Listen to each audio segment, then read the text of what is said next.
Alright, हम लोग आज बात करेंगे वेक्टर के बारे में। वेक्टर जो है काफ़ी इम्पोर्टेंट है। वैसे तो ये क्लास 12th मैथमेटिक्स का चैप्टर है, और लेकिन फिज़िक्स के हर ब्रांच के लिए और मैथ के लिए ये टॉपिक जो है काफ़ी इम्पोर्टेंट है। ठीक है, तो वेक्टर में बात करने से पहले हमें एक चीज़ के बारे में और बात करनी है, इसका नाम है फ़िज़िकल क्वांटिटीज़।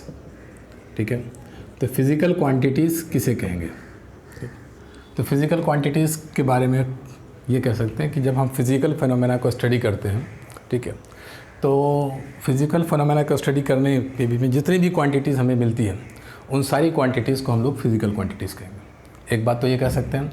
दूसरी कह सकते हैं कि ऐसी क्वांटिटीज़ जिनको मेज़र किया जा सकता हो, ठीक है, डैट कैन बी मेज़र्ड, ठीक है, जिसको मापा जा सकता हो, तो ऐसी क्वांटिटी को हम लोग क्या कहेंगे? Physical quantities. ठीक है, डैट कैन बी मेज़र्ड, या जिसको हम पढ़ते हैं बहुत सारी क्वांटिटीज़ के बारे में जब फिज़िकल फिनोमेना को स्टडी करने तो। ठीक है, तो फिज़िकल क्वांटिटीज़ में को दो टाइप से बांटा गया। एक का नाम रखा गया स्केलर्स, स्केलर क्वांटिटी या स्केलर्स, और दूसरे का नाम रखा गया वेक्टर क्वांटिटी और वेक्टर्स। ठीक है, दोनों में डिफरेंस क्या है? ठीक है, दो टाइप से क्यों बांटा गया? उसकी वजह यह है कि कुछ क्वांटिटीज़ ऐसी हैं, जैसे फॉर एग्जांपल मास, ठीक है, इनको कम्प्लीटली डिफ़ाइन करने के लिए, कम्प्लीटली डिस्क्राइब करने के लिए हमें सिर्फ दो चीज़ों की ज़रूरत होती है। एक न्यूमेरिकल वैल्यू, ठीक है, और दूसरा एक यूनिट जिससे इसको मेज़र किया जा सके। ठीक है, जैसे हम में से किसी को सपोज़ कर लिया जाए कि आलू ख़रीदना है, पोटैटो, तो हमने सिर्फ कहा कि 2 kg आलू लेना है, तो 2 kg आलू ने इस बात को डिफ़ाइन कर दिया। एक थैला सपोज़ कर लिया कि इस थैला में कितने आलू हैं, ठीक है, तो पोटैटो हमने डिफ़ाइन कर दिया कि इसमें जो है वो 2 kg पोटैटो। ठीक है, ये इसको कम्प्लीटली डिस्क्राइब कर रहा है। ठीक है, अगर आप इस थैले से ले जाकर किसी बर्तन के अंदर डाल दें, इसको छत पे ले जाएं, ठीक है, इसको ज़मीन पर रख दें, इसको बोरे में डाल दें, ये मास 2 kg ही रहेगा, इसके अंदर कोई चेंजिंग नहीं आने वाली। ठीक है, तो हम ये कह सकते हैं कि इस चीज़ को डिफ़ाइन करने के लिए हमें सिर्फ दो चीज़ों की ज़रूरत पड़ी, एक न्यूमेरिकल वैल्यू इस 2 की, और एक यूनिट की ज़रूरत पड़ी। इन्हीं दोनों को कंबाइंड मिला करके हम लोग कहते हैं मैग्नीट्यूड। ठीक है, इन दोनों को कंबाइंड एक साथ लिखा जाए जब भी, तो क्या कहलाएगा? मैग्नीट्यूड। उसी तरीके से सपोज़ कर लिया जाए किसी ने पूछा कि इस बोर्ड की लेंथ कितनी है, ठीक है, तो आपने कहा कि 4 फीट लेंथ, मासी की तरह एक क्वांटिटी है लेंथ। 4 फीट ने काफ़ी डिफ़ाइन कर दी, इस चीज़ को डिफ़ाइन कर दिया कि ये इसकी लेंथ 4 है। इसमें आगे एक्स्ट्रा कुछ बताने की आपको ज़रूरत नहीं है। तो एक न्यूमेरिकल वैल्यू और एक यूनिट, इन दोनों को मिला करके हम लोग मैग्नीट्यूड कहते हैं। तो हम ये कह सकते हैं कि फ़िज़िकल क्वांटिटीज़ जिनको हम स्केलर कह रहे हैं, तो स्केलर के लिए बस हमारे पास इतना ही है कि द क्वांटिटी, ठीक है, ऐसी quantity which can be described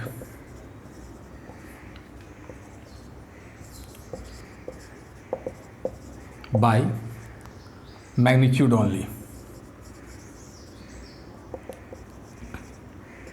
ठीक है, इसमें एक चीज़ और ध्यान में रखना है कि सिर्फ डिस्क्राइब नहीं, ठीक है, कंप्लीटली डिस्क्राइब्ड।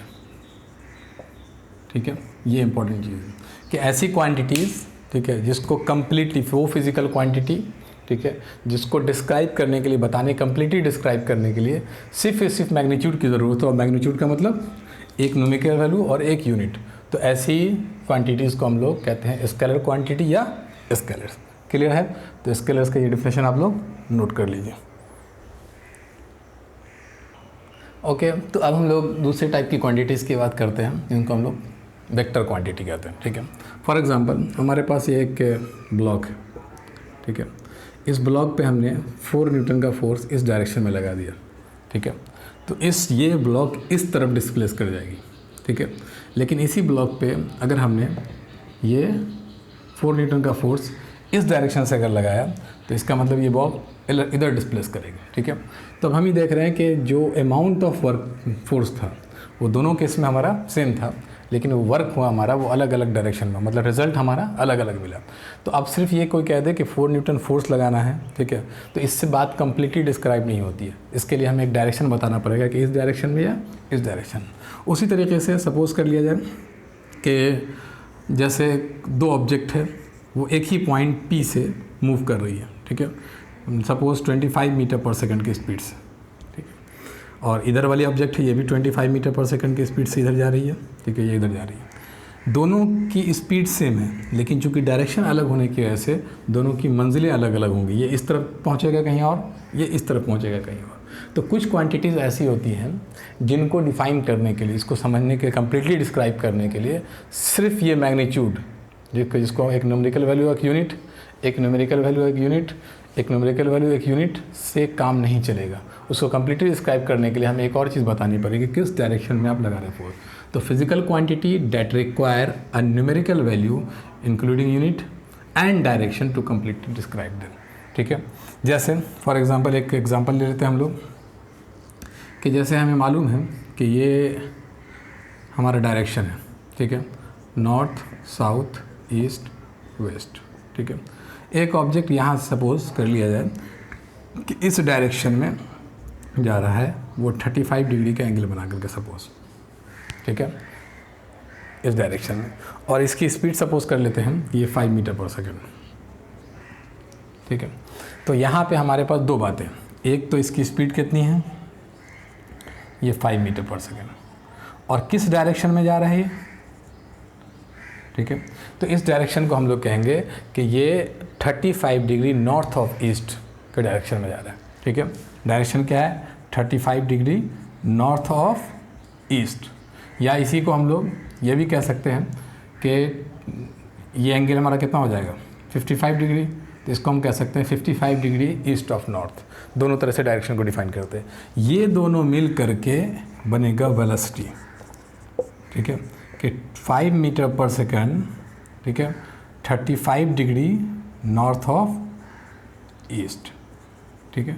तो इसको अब कम्प्लीटली डिफाइन किया गया। तो ये वेक्टर क्वांटिटी को डिफाइन करने के लिए दो चीज़ें इसके अंदर हैं, एक मैग्नीट्यूड, एक न्यूमेरिकल वैल्यू यूनिट, और साथ में ये डायरेक्शन, ये दोनों मिल करके डिस्क्राइब करते हैं। That physical quantities that require a numerical value including unit and direction to completely describe them is known as vector quantity, ठीक है। तो इसको आप लोग नोट कर लीजिए।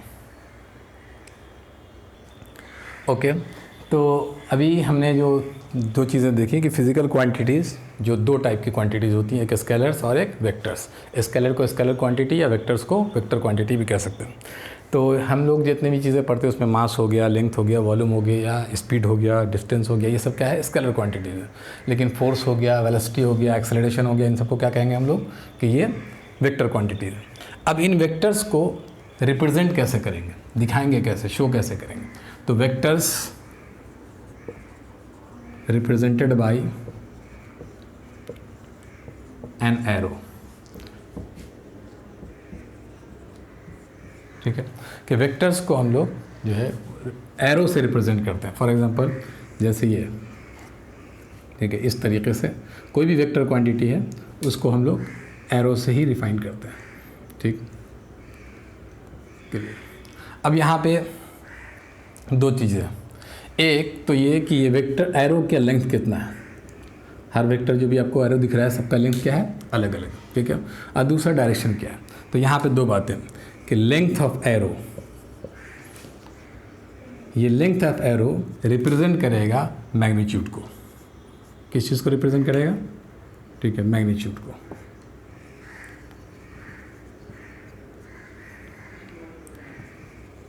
ठीक है, जिस एरो की जितनी लेंथ है, सपोज कर लिया जाए कि हमने कोई वेक्टर क्वांटिटी है, ठीक, 20 मीटर पर सेकंड वेलोसिटी है। अब इसको हमें रिप्रेजेंट करना है, ठीक है, 20 मीटर पर सेकंड को रिप्रेजेंट करना है। तो इसका जो एरो होगा, डायरेक्शन जिधर भी हो, ठीक है, जैसे 20 मीटर पर सेकंड ईस्ट ऑफ नॉर्थ है, सपोज ईस्ट ऑफ 20 मीटर पर second 45 degree east of north, ठीक। तो इसको डिफाइन करने के लिए दो चीज़ें चाहिए। पहले तो ये किसका लेंथ कितना होगा, तो हम जो ग्राफ पेपर पर ड्रॉ करेंगे, जिस ग्राफ पेपर भी, तो ग्राफ पेपर पे अपना एक स्केल चूज़ कर लेंगे हम लोग, ठीक है, क्लियर। अब स्केल क्या हो सकता है हमारा, हो सकता है कि 5 मीटर पर सेकंड को हम लोग 1 यूनिट मान लें, ठीक है। तो हमारा ये 4 यूनिट लेंथ का होगा, ग्राफ पेपर पे जितना भी हो, या हमने 5 मीटर पर सेकंड को स्केल ले लिया, ये 1 सेंटीमीटर के इक्वल है, ठीक है। ग्राफ पे हम लोग एक अलग स्केल इस्तेमाल करते हैं कि जो हमारी वैल्यू है 5 सेंटीमीटर पर सेकंड, उसको क्या मान लिया हमने, 1 सेंटीमीटर। तो इसका मतलब 20 मीटर पर सेकंड का मतलब 4 सेंटीमीटर। तो ये हमारी 4 सेंटीमीटर के लेंथ की एरो होगी। इस एरो की लंबाई कितनी है, 4 सेंटीमीटर, ठीक है। और ये 45 डिग्री एंगल बना रहा होगा ईस्ट ऑफ नॉर्थ डायरेक्शन में, ठीक है। तो हम यहाँ से कह सकते हैं कि ये हमारे पास ये जो एरो की लेंथ है वो एक्चुअल में क्या शो कर रही है, मैग्नीट्यूड ऑफ द वेक्टर, ठीक है। और ये डायरेक्शन, तो हमारे पास जो एरो का डायरेक्शन है वो क्या दिखा रहा है, एरो का डायरेक्शन वो वेक्टर के डायरेक्शन को शो करता है। तो length of arrow directly proportional किसके होगा, मैग्नीट्यूड के। Length of arrow proportional to magnitude of vector, ठीक है। दूसरी बात यहाँ पे क्या आई कि जो हमारा एरो है, ठीक है, तो direction of arrow, direction of arrow is the direction of vector, ठीक है। कि एरो जिस डायरेक्शन में होगा वो डायरेक्शन वेक्टर का डायरेक्शन बताएगा, ठीक है। तो दो बातें हमें यहाँ से पता चली कि हम वेक्टर को रिप्रेजेंट कैसे करेंगे, तो वेक्टर को रिप्रेजेंट करेंगे हम लोग एरो से, ठीक है। एरो का जो लेंथ होगा वो वेक्टर के मैग्नीट्यूड के प्रोपोर्शनल होगा, ठीक है। अब हमें हमारे पास सपोज कर लिया कि हमारे पास 6 न्यूटन फोर्स है, ठीक है, और हमने जो स्केल लिया है वो 2 न्यूटन को 1 सेंटीमीटर माना है, ठीक है। तो इसका मतलब 6 न्यूटन के लिए 3 सेंटीमीटर लाइन ड्रॉ करनी पड़ेगी हमें, ठीक है। दूसरी चीज़ कि वो फोर्स किधर लग रहा है, अपवार्ड डायरेक्शन में तो एरो का डायरेक्शन अपवार्ड होगा, डाउनवर्ड डायरेक्शन में तो एरो का डाउनवर्ड होगा, ठीक है। सपोज कर ले राइट डायरेक्शन में तो एरो का डायरेक्शन इधर होगा, लेफ्ट तो डायरेक्ट डायरेक्शन होगा, इनवर्ड इधर होगा, आउटवर्ड तो एरो का डायरेक्शन इधर होगा, क्लियर। तो ये हमारे पास दो बातें आई कि एरो का लेंथ प्रोपोर्शनल मैग्नीट्यूड के और एरो की direction is the direction of vector, clear है। चलिए तो इसको नोट कर लीजिए फटाफट। ओके, तो अब हम लोग बात करेंगे कि वेक्टर्स को लेबल कैसे करते हैं, नाम कैसे रखेंगे वेक्टर का, ठीक है। तो कोई भी वेक्टर है जो एरो सपोज कर लीजिए कि इस पॉइंट को एरो के हम लोग कहते हैं इनिशियल पॉइंट या टेल ऑफ द वेक्टर, ठीक है। और इसको कहेंगे हम लोग टर्मिनल पॉइंट और हेड ऑफ द वेक्टर, मतलब जो वेक्टर जहाँ से स्टार्ट हुआ जहाँ पे एंड हुआ। जैसे अभी आपको बताया था कि 6 न्यूटन फोर्स के लिए हमें 2 सेंटीमीटर का अगर हम लोग मानते हैं इसको स्केल लेते हैं, तो 6 न्यूटन के लिए हमें 3 सेंटीमीटर के स्केल की ज़रूरत होगी। तो 3 सेंटीमीटर का जो स्केल का स्टार्टिंग पॉइंट होगा वो हमारा टेल ऑफ द वेक्टर या इनिशियल पॉइंट कहलाएगा, ठीक है। इसको क्या बोलेंगे हम, इनिशियल, यहाँ से वेक्टर स्टार्ट हुआ पॉइंट और टेल ऑफ द वेक्टर, ठीक है। इसको क्या बोलेंगे हम लोग, टर्मिनल पॉइंट, इस पॉइंट को टर्मिनल पॉइंट और हेड ऑफ द वेक्टर, ठीक है। तो इसको लिखने का एक तरीका ये है कि एरो हम लोग जो लेटर्स हमारे पास ए बी, इस वेक्टर का नाम हम लोग लिख सकते हैं ए बी एरो के साथ, ठीक है। कहीं पे जैसे सपोज कर लिया कि एक ही लेटर से नोट किया जाता है, करना है अगर, तो ये एरो है हमारे पास, सपोज कर लिए वेलोसिटी को दिखा रहा है, ठीक है। तो हम लोग सिर्फ वेलोसिटी स्मॉल लेटर से लिख करके उसके ऊपर एरो लगा देंगे, ठीक है। ये वेक्टर को दिखा रहा है, ठीक है। या एक्सेलरेशन को शो करना है हमें, ठीक है, तो एक्सेलरेशन को इस तरीके से शो करेंगे, क्लियर है। कुछ किताबों में प्रिंट के अंदर बुक्स में वो एरो ना दे करके उसको मोटा कर दिया जाता है, ठीक है। इसको हम लोग कह सकते हैं, ठीक है। दूसरी चीज़ है कि मैग्नीट्यूड को अगर सिर्फ शो करना है तो इसके ऊपर मॉडुलस का साइन लगा देते हैं, ठीक है। जैसे हमें मैग्नीट्यूड को शो करना है, only magnitude of the vector, ठीक। तो मैग्नीट्यूड अगर हमें किसी वेक्टर का निकालना है, जैसे सपोज वेक्टर ए का, ठीक है, तो ये ऐसे, या सिंपली एरो हटा करके ए लिख दिया जाएगा। तो इसका मतलब ये हुआ कि मैग्नीट्यूड, ठीक, क्लियर है यहाँ तक। तो हमें ये समझ में आ गया अभी कि हम वेक्टर को कैसे लिखेंगे, एक तो ये कि एरो वेक्टर को शो करेगा, दूसरे कि इस एरो का नेमिंग कैसे करेंगे, तो 2 लेटर से भी कर सकते हैं और 1 लेटर से भी कर सकते हैं। 2 लेटर में हमें जो इनिशियल पॉइंट उसको पहले लिखेंगे, जो फाइनल पॉइंट उसको बाद में लिखेंगे, और स्मॉल लेटर से इस तरीके से कर सकते हैं। कुछ किताबों में इसको डार्क लिखा जाता है, ठीक है, और मैग्नीट्यूड के लिए मॉडुलस के लिए इसका इस्तेमाल करेंगे, ठीक है। चलिए इसको भी नोट कर लिए फटाफट। ओके, तो अब हम लोग नेक्स्ट पॉइंट पे आते हैं, कैरेक्टराइजेशन ऑफ वेक्टर, ठीक है। कोई भी डायरेक्टेड लाइन सेगमेंट हमारे पास है तो उसके साथ हमारे एसोसिएटेड 3 चीज़ें एसोसिएट होती हैं। कौन कौन सी चीज़ें? कि length, support and sense. For example ये हमारे पास एक वेक्टर है ए बी, ठीक है, तो इसकी लेंथ क्या होगी? तो ये जो इनिशियल पॉइंट और टर्मिनल पॉइंट की जो बीच की लेंथ होगी वही जिसका मैग्नीट्यूड जिसको कह रहे थे हम लोग, तो वो लेंथ होगा, ठीक है, कि distance between A and B.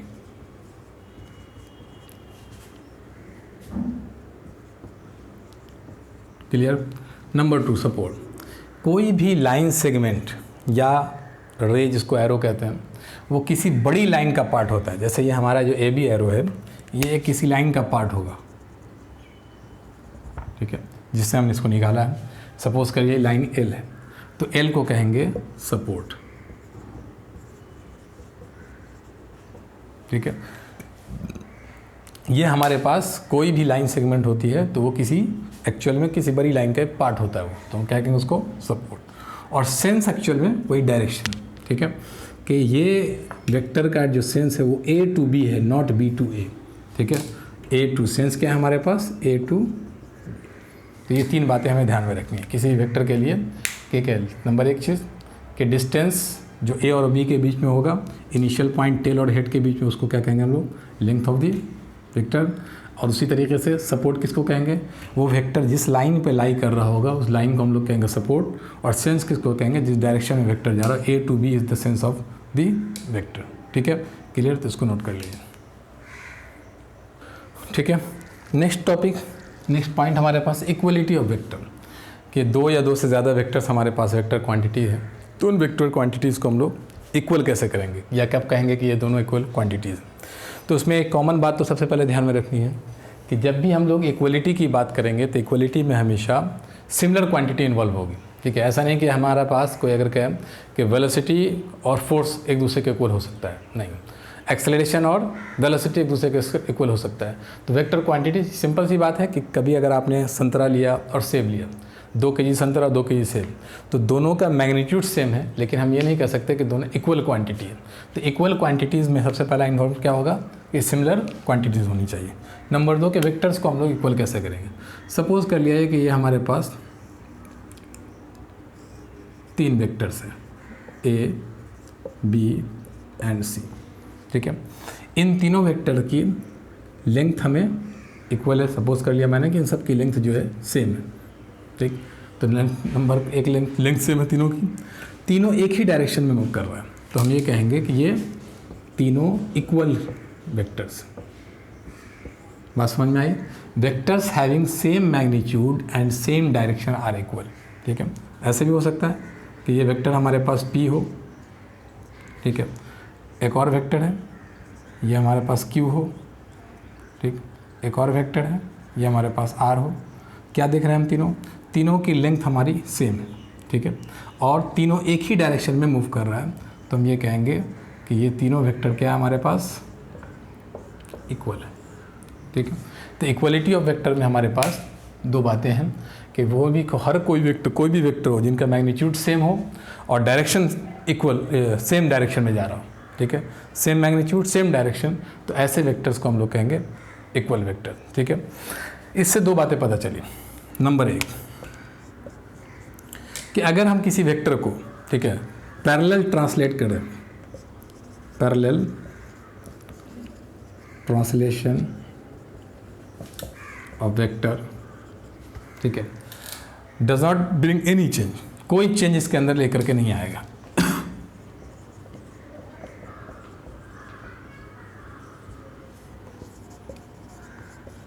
क्या समझ में आई बात? कि अगर इस वेक्टर को पैरेलली हम शिफ्ट करा दें यहाँ पे, ठीक है, पैरेलली मतलब डायरेक्शन सेम रखते हुए, क्योंकि अब देख रहे हैं ए और बी, तो इससे बात पता चली इक्वलिटी ऑफ वेक्टर से कि आप क्यों कोई वेक्टर है, सपोज कर लिया हमारे पास ए, अब इस ए वेक्टर को पैरेलली ठीक है, इधर इधर इधर कहीं भी आप इसको शिफ्ट करा दीजिए, इस वेक्टर पे कोई चेंज नहीं आएगा। ठीक है, तो ये हमारे लिए एक इम्पोर्टेंट पॉइंट है कि हम वेक्टर को पैरेलली कहीं भी शिफ्ट करा सकते हैं। ठीक है, क्लियर हो गई बात। तो यहाँ से हमें एक इम्पॉर्टेंट पॉइंट क्या पता चल गया कि वेक्टर्स को इक्वल करने के लिए दो चीज़ों की ज़रूरत होती है। नंबर एक कि वेक्टर्स का मैग्नीट्यूड सेम हो, नंबर दो डायरेक्शन सेम हो। डायरेक्शन सेम से हमें क्या पता चला कि वेक्टर को हम पैरेलली, अगर हम एक वेक्टर ये हमारे पास, इस वेक्टर को पैरेलली जहाँ चाहे वहाँ शिफ्ट करा सकते हैं हम लोग। ठीक है, इस वेक्टर पे कोई चेंजिंग नहीं आएगी। ठीक है, चलिए तो ये इंपॉर्टेंट पॉइंट इसको नोट कर लीजिए। ओके, तो अब कुछ और पॉइंट्स हैं, उनको जल्दी जल्दी देख लेते हैं हम लोग कि नेगेटिव ऑफ वेक्टर क्या होगा। ठीक है, दो वेक्टर सपोज कर लीजिए, एक वेक्टर हमारे पास ए है ये इस डायरेक्शन में, और सेम वेक्टर इसके अपोजिट डायरेक्शन में, सेम मैग्नीट्यूड का वेक्टर। तो ऐसे वेक्टर जिनका मैग्नीट्यूड सेम हो, ठीक है, लेकिन डायरेक्शन अपोजिट हो, तो एक दूसरे का नेगेटिव कहलाता है। तो ये vector negative of A vector कहलाएगा। ठीक है, नंबर 2 पॉइंट, जीरो वेक्टर या नल वेक्टर किसको कहते हैं? तो ऐसे वेक्टर जिसका मैग्नीट्यूड क्या हो, जीरो, और डायरेक्शन जो उसका इनडिटर्मिनेट हो, मतलब उसको पता नहीं चल सकता हो कि डायरेक्शन किस डायरेक्शन में है, तो उसको क्या कहेंगे हम लोग? Zero vector. ठीक है, प्रॉपर वेक्टर क्या होगा, मतलब डायरेक्शन इसलिए कहा गया कि जीरो वेक्टर का मैग्नीट्यूड का मतलब क्या होगा, इनिशियल और फाइनल पॉइंट क्या होगा, टर्मिनल दोनों एक ही हो जाएगा, इससे डायरेक्शन बताना मुश्किल है। कोई भी वेक्टर जो जीरो वेक्टर नहीं है उसको क्या कहेंगे हम लोग? Proper vector.